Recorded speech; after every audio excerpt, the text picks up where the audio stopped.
Is your spiritual mentor a narcissist? We're going to find out. In my last video, I shared with you some of the emotions that we might have felt while working with a spiritual leader who is also a narcissist. That was part 1. This is part 2. If you haven't watched that video, please go back and watch it. I'm going to share with you today some behaviors or red flags to help you discern or recognize that you are indeed working with a narcissist and that you may be their next victim or target because they do like to abuse their followers after all, especially if you come across as a threat to them in any way. So let's get into it. Number 1, all narcissists are great charmers. They start out by love bombing you and making you feel special and giving you lots of attention. They make you feel seen and heard. They want to learn everything about you so that later on they can use that information, usually childhood trauma, stuff like that. They can use that information against you and to manipulate you. Number 2, they seem to have a ton of wisdom and knowledge that feeds your soul and your intellect. It's like a drug or an endorphin hit, and you want more.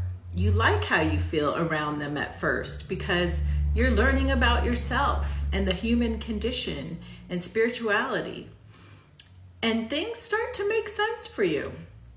Number 3, these leaders are often victims of severe abuse or neglect, and some have a unique struggle story like abduction, abandonment, to suck you in. Empaths get pulled in like a moth to a flame because OMG, their story is worse than mine and we feel so sorry for them, so we want to help them too. Number 4, many spiritual leaders who are narcissists have to have a following. They will always have a group of people who follow them, and they have their inner circle too, those whom they rely on to be their flying monkeys, just like in The Wizard of Oz. Yes, these are the people that they use to be their spies, to keep tabs on the other followers and triangulate against their victims. If you don't know about triangulation, please ask me in the comments below. That's a very common tactic that they use. Number 5, they play mental mind games with you. One minute you're the prodigal student and they build you up, and the next day you can't do anything right, or you're just not good enough.